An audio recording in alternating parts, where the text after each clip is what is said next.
Hi, and welcome to kwickieTV NBA Today Quick Shots. I'm your host, Ken Thompson, on this Wednesday, December the 21st, just 4 days before Christmas. Lots going on in the world of NBA basketball. Stick around, next 30 minutes going to be wild. How about the criteria? It's changing a little bit as far as the NBA All-Star Game. 50% of the vote now goes to the fans, 25% to the players, the other 25% to the media. Meanwhile, the King, LeBron James, big three-pointer last night as Milwaukee goes down at home to those Cleveland Cavaliers, 114-108 the final. It's the first of a home-and-home Game 2 tonight in Cleveland. Wild one in South Beach. How about Orlando? 136-130 victory over Miami's Heat in double overtime. And then the best game of the night in Houston. How about the Rockets? Had a 13-point lead, but they blew it. Boy from down under, Patty Mills, nails a big three-pointer for the Spurs. They win at 102-100. Houston now has to take to the road and go to Phoenix. Larry Nance goes down for the LA Lakers in Charlotte. A scare there as far as an injury. We don't know how serious it is. MRI today. We'll find out more. Johnny, Rob, and myself will take a look at things from the betting angle as we get on those games with the Vegas line. And of course, we've got our fantasy segment. Shayna Calandro brings Anthony Abbey aboard, and they help you set your lineups. We go live into 157 countries. We are kwickieTV NBA Today Quick Shots. Stick around. Coming up right now, live.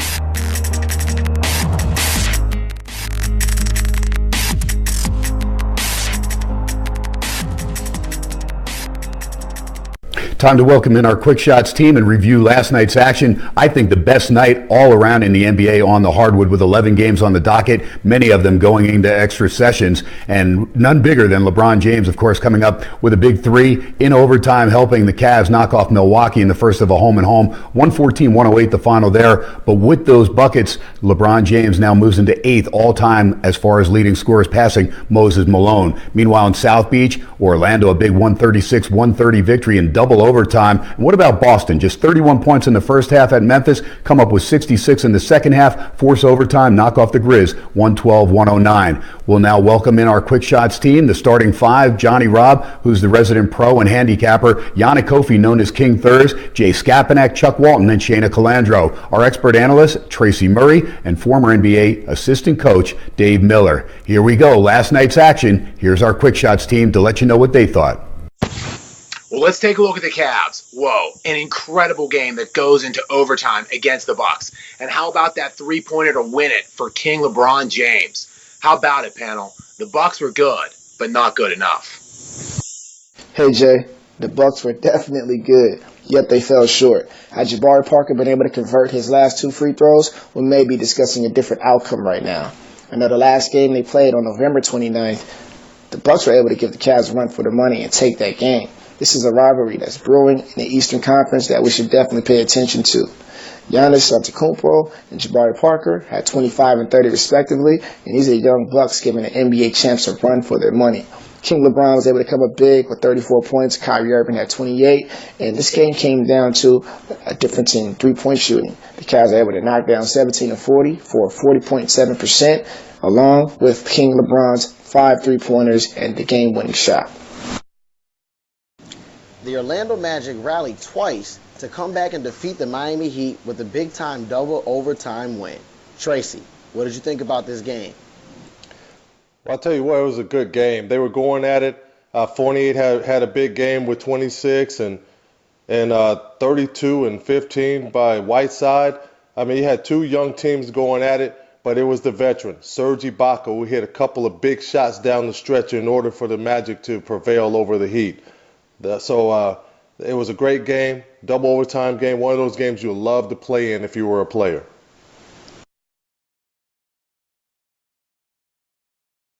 Well, the Spurs win, snapping the Rockets' 10-game winning streak.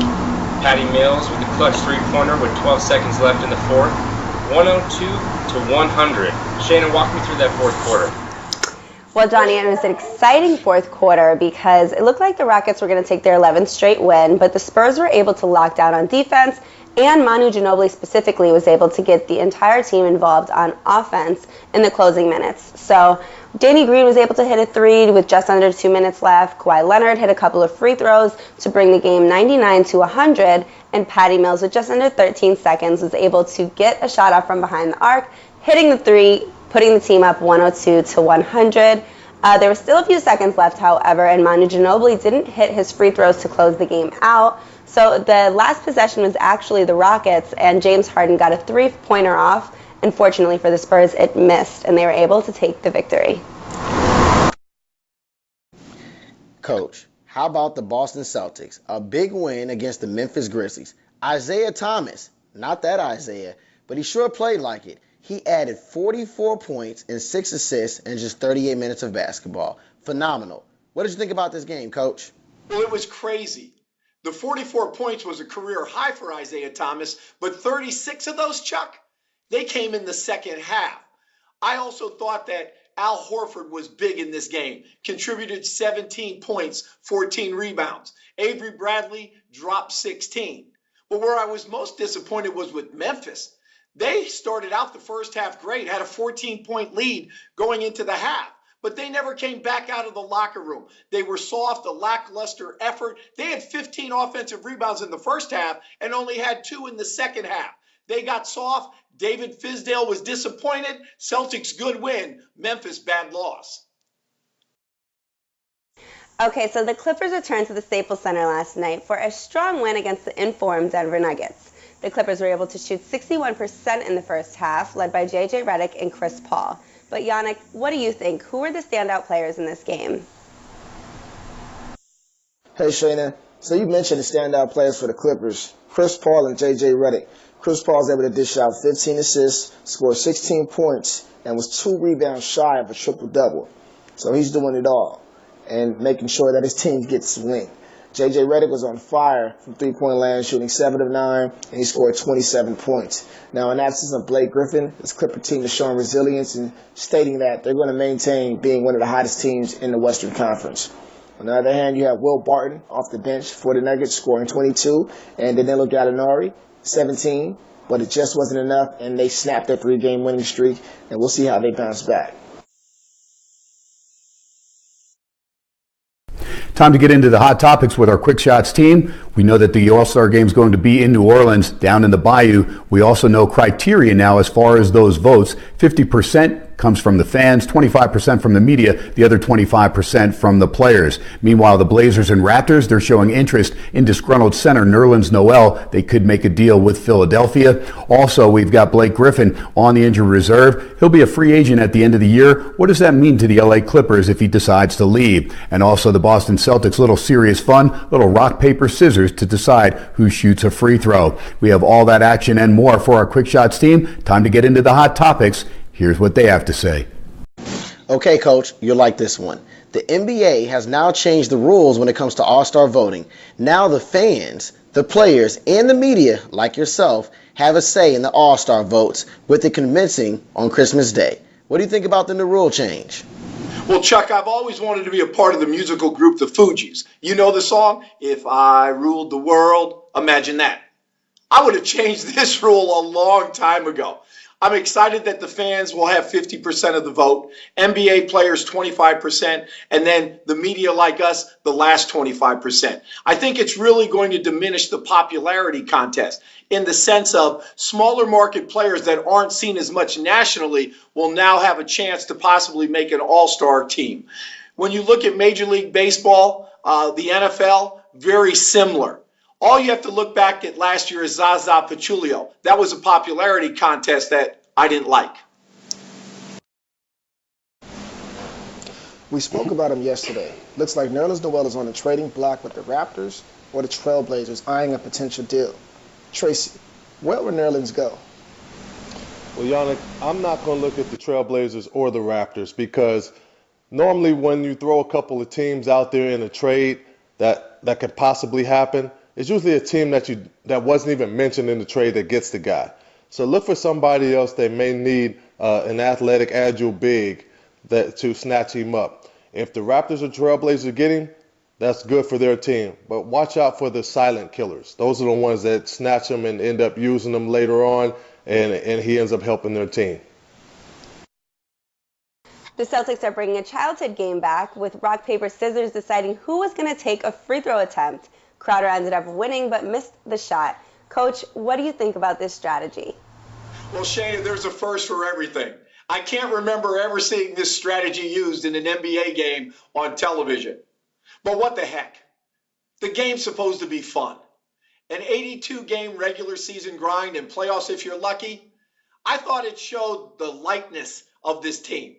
Now, Brad Stevens isn't going to subscribe to this in a playoff series or a Game 7, win or go home. But I liked it. I had no problem with it. One time I tried that in my huddle, actually, and one of the players got his scissors out. Look what happened to my thumb. Ever since then, Shayna, I've stayed away from it. But in all seriousness, no harm, no foul. I wish Crowder would have made the shot, but rock, paper, scissors lives on.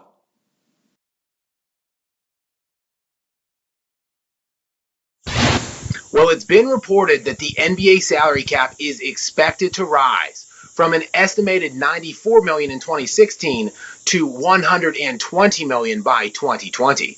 While it is just a number, what is this increase expected to mean to the league's biggest stars? Hey, Jay.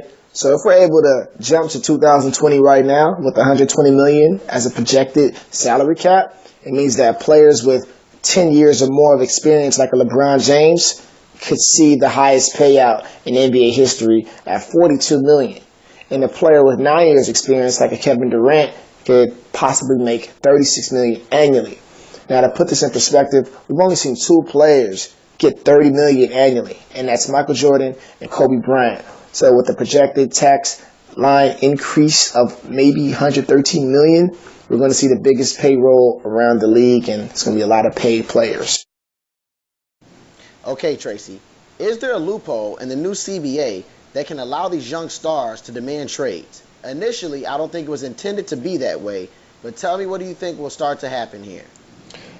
Well, Chuck, I don't know about loopholes and all of that. That's in the collective bargaining agreement. I haven't really checked it out like that. But there's always been a situation where if a guy wanted to be moved, he let his agent know, and the agent would let the organization know, and they would do what's best to accommodate the player if they can get something back in return for that player. So it's always been in place where a guy, if he's unhappy, he goes in and wants to be moved. So I don't know how much that's going to affect with the loophole or not, but there's always been a situation in place where guys, if they weren't happy, they got out of there. The Clippers are definitely contenders. Blake Griffin can now be a free agent. How does his latest injury affect the future of the Clippers? Well, Blake Griffin's been the subject of trade rumors since almost virtually he got to the Clippers, it feels like. I don't know how this affects them in the long run. I think this season they'll be okay. The team will just have to go to a smaller lineup. But listen, since the 2014 season, the Clippers have a 41-23 overall record without Blake Griffin in the lineup. So I think this team will be okay. For them, they hope he's closer to 4 weeks to returning as opposed to being out 6 weeks. But for Blake Griffin, man, the injuries just continue to pile up.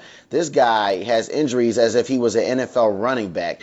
I mean, with his injury history, in total, he's almost missed 2 full NBA basketball seasons.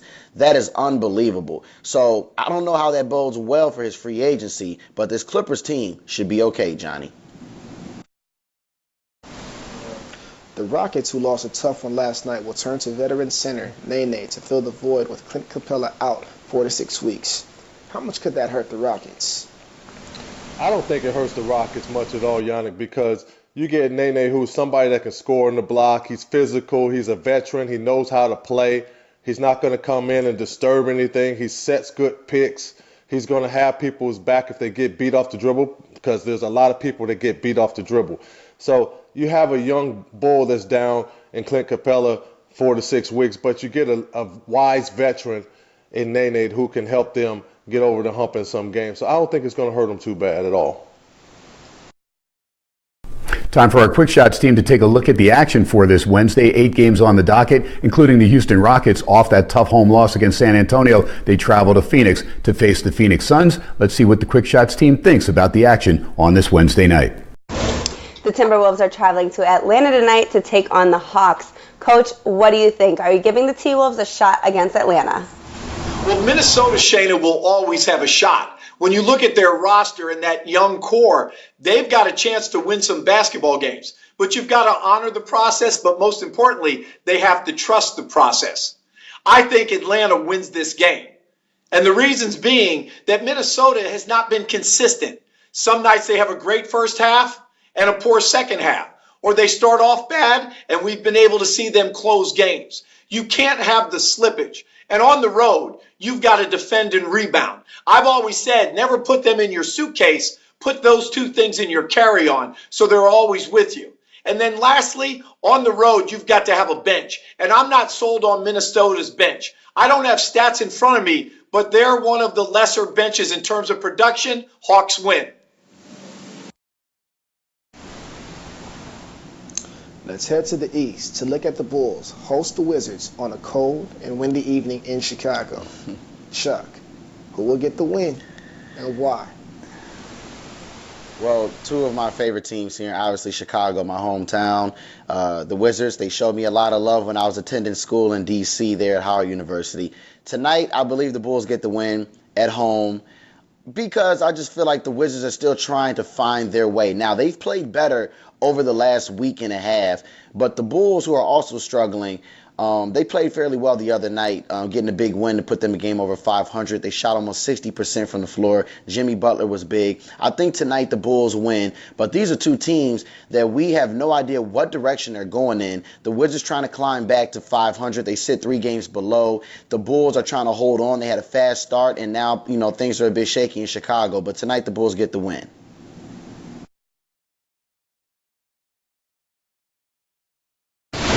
Well, Oklahoma City heads to New Orleans tonight, hoping to add another win to that 5-6 road record. What do you think, Tracy? Can you see the Pelicans causing too many issues for the Thunder tonight? Well, the Pelicans are going to cause issues anyway, especially at home. They play a lot better at home.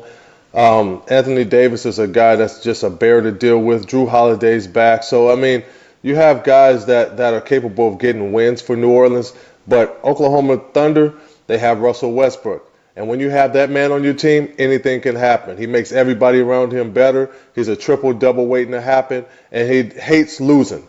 So when you have a guy that hates losing and plays with a passion on your team, I think Oklahoma City can go in there and get a W. Okay, Shayna, the Sacramento Kings, they've been inconsistent. They head to Utah to take on the Utah Jazz. Who wins this game and why, especially after Boogie Cousins is coming off a phenomenal, career-defining performance? Well, you've got two things right, Chuck, that Boogie Cousins indeed did have a phenomenal game last night with 55 points. But the other part you had right is that the Kings are very inconsistent. They're traveling to Utah tonight, and Utah has a pretty solid record at home. They're coming off of a pretty embarrassing loss to Golden State last night, so they have something to prove tonight. And not only that, the last time they met with the Kings just under 2 weeks ago, Gordon Hayward was able to get off 27 points, and I think he's going to be able to have another 25-plus point game tonight, especially because he didn't play well last night. And then you also can't forget that Rudy Gobert plays great defense, especially against Boogie Cousins. So I'm taking Utah Jazz tonight. And our last game to look at tonight, Phoenix hosts the red-hot Houston Rockets. What do you think, Johnny? Can the Suns cause an upset and tip the 50% win-loss record in their favor? No. I don't think so. You got Tyson Chandler, who's great on the boards. You got Bledsoe, who's good scoring. But, it's just they don't match up. Rockets are they're too good this season. Great offensive team, great scoring ability. So, no, I don't think so. It's Johnny time, baby. It's time to take a look at things from a Vegas angle. Our resident pro, Johnny Robb, and myself will take a look at things like over-unders. We'll also look at best bets, and we'll look at moneyline games as well. Here we go, Johnny. Pressure's on, baby. Coming at you. Let's make the folks some money. All right, Johnny Kidd, you nailed it last night. Toronto, Brooklyn under came in big time. What about a total tonight? You see a high of about 227 with Houston now on the road at Phoenix. You see a low with Memphis, Detroit. Where's Johnny Rob going over under total for this Wednesday, December 21st? This may sound crazy, but I'm going to go over on the 186, Memphis and the Pistons. They've been really low-scoring games, but I just have a feeling that this one's going to go over, and Pistons are going to bounce back off that awful game they had the other night. So, over 186. Right back at you, Ken. Talk to me directly from Sin City. What is your over-under bet? All right, Johnny, I'm going to stay with that same game that I have my best bet in. I'm going to go with Phoenix. I don't think Houston's going to play a lot of defense tonight. Reason being, they used a lot of effort and energy last night at home in that 102-100 loss to San Antonio. Phoenix, they'll love to run with the home crowd. I think this game sails over the 226.5. I think this game's going to be about 240. That's going to be my play, my over-under. Houston and Phoenix over the total.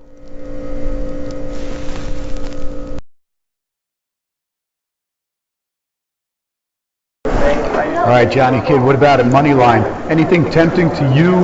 There's a couple home dogs, including New Orleans at home, slight dog, big dog, Phoenix at home. We're going to try and catch Houston off guard. What about it, Johnny? What's your money line play of the night? Well, although it's back-to-back games for Houston, I got to take the Rockets here at minus 280. So 280 down wins you 100, but I think this one's in the bag against the Suns. Got to go with Houston. All right, Johnny Kidd, what about it? Best bet of the night. 8 games to choose from. Took a while for some of these lines to come out because of a lot of the injuries. Weren't sure on some of the things. So, decent schedule, but did not know where you were going to go with your best bet of the night. What about it, Johnny Kidd? You've been hot. Keep it going, buddy. Appreciate that, Ken. I'm going to have to go with OKC -2 to cover over the Pelicans. It's going to be a tough game, close game, but I got to give this one to OKC. Okay, Ken, final question. What's your money on tonight?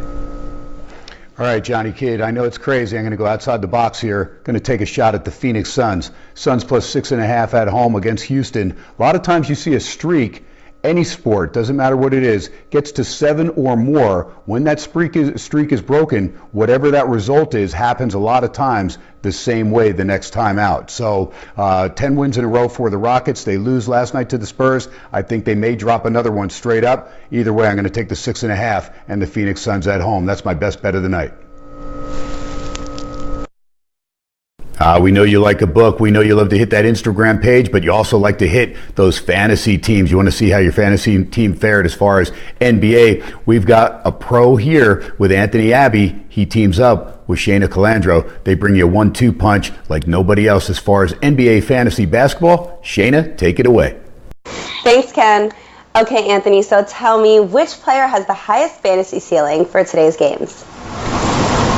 Yeah, so when we talk about highest fantasy ceiling, ignoring price point, that's always going to be a big name. And when you're trying to win cash games or double-ups, you really only need to do better than half the field.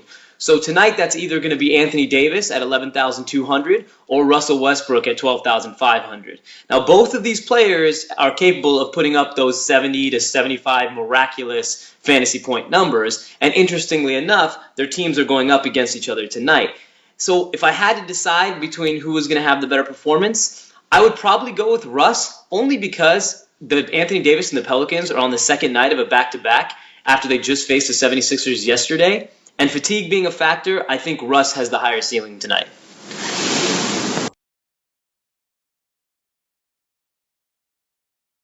So there's a lot of injury going around the league right now, but as a fantasy owner, if you have Blake Griffin or Clint Capella on your roster right now, should you be worried?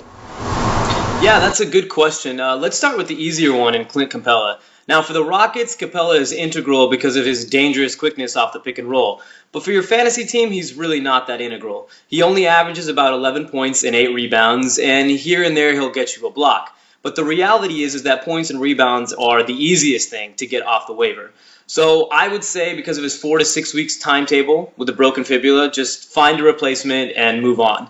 Now with Blake, he has that same 4 to 6 week timetable because of his knee surgery, but Blake has much higher fantasy value. Now, if your team right now is not looking like it's going to make the playoffs, then maybe you can try to get a trade going and do a 2-for-1 for Blake. But if your team is doing pretty solid, then I would just say hold on to Blake. It's a routine surgery. Wait it out and you'll be fine.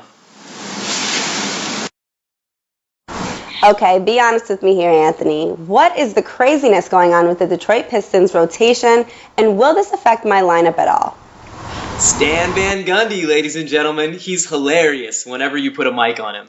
No, but seriously, his team got spanked by the Bulls on Monday, and he said in the post-game press conference after using a couple expletives that he guarantees that there's going to be a different lineup for tonight's game against the Grizzlies. And in the last 3 out of their 4 games, the Pistons have gotten blown out. I wish I could show you guys this graphics, but 4 of their 5 main lineups in those games had negative net ratings, which is terrible. So basically something's got to give. My best guess is that he might try starting a hot John Lure in replacement of Tobias Harris, and maybe he'll put Stanley Johnson instead of Morris in the lineup. But don't expect too much out of these Pistons until they figure themselves out. That's going to do it for another show. Thanks for joining us this evening. If you agree or disagree with any of the comments on our show, please let us know, because now it is your time. If you have any questions for our panel or topics you'd like for us to discuss, please let us know. We'll get those to our experts and try and get them on the next show.